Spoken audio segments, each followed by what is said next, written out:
More now on tonight's swearing in of Singapore's new cabinet. Prime Minister Lee Hsien Loong has set the tone for the months ahead by speaking about tackling the challenges posed by COVID-19, particularly the task of helping businesses pull through this.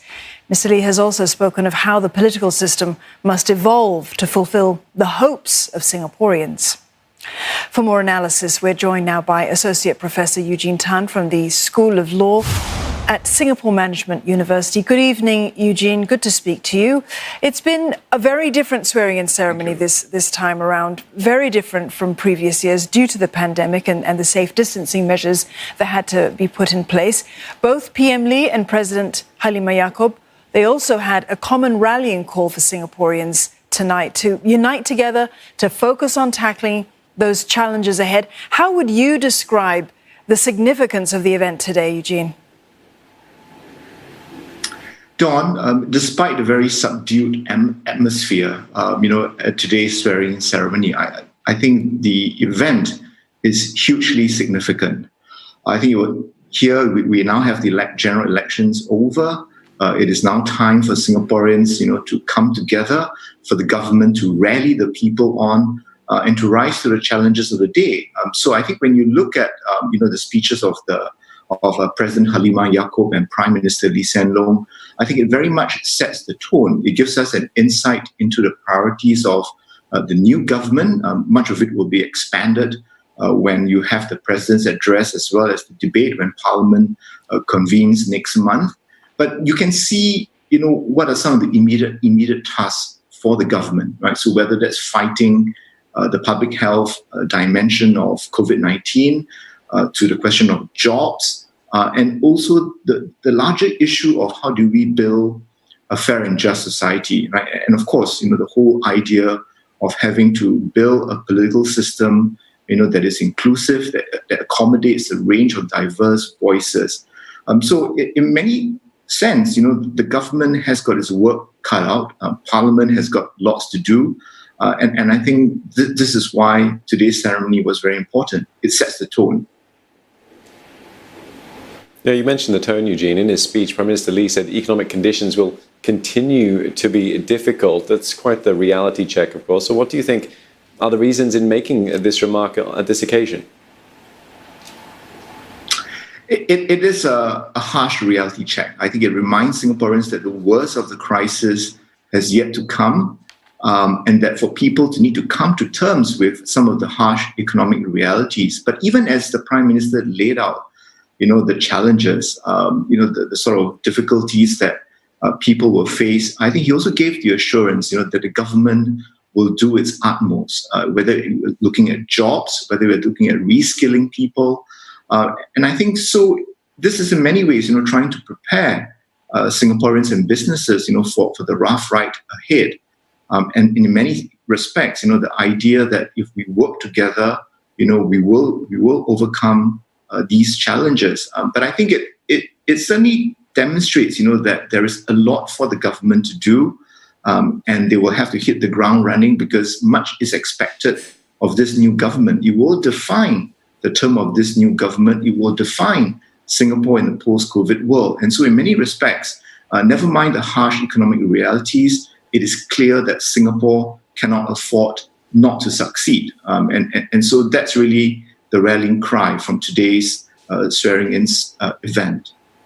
Eugene, you referenced the fact that the Prime Minister spoke about building this political system that includes a range of voices.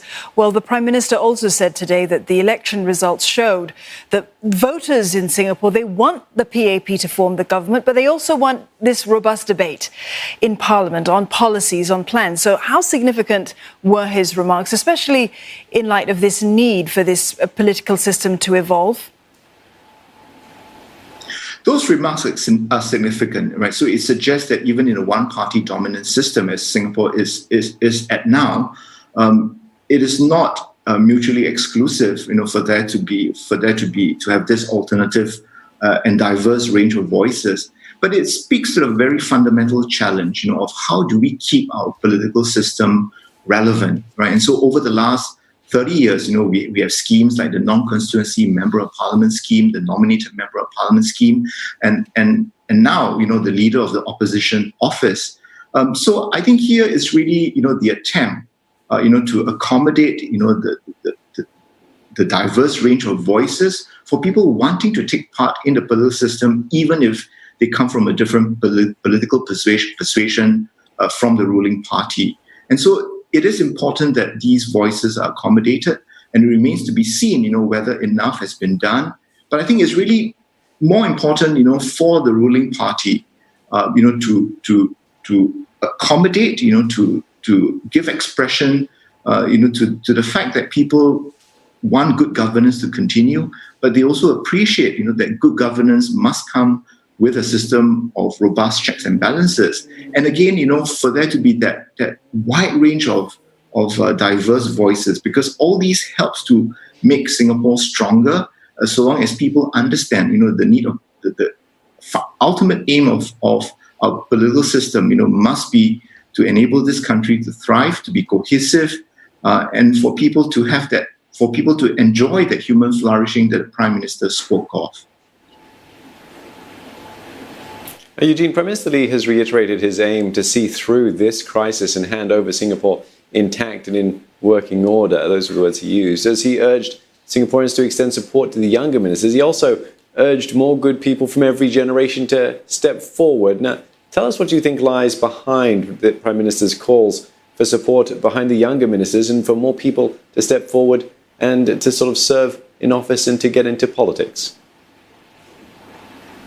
Well, we are in an unprecedented crisis, and if this crisis, doesn't motivate people to step forward, to serve, the community in different ways, then I think society is in a bad shape. So this call for renewal, and I don't think the Prime Minister was just referring to the political sphere.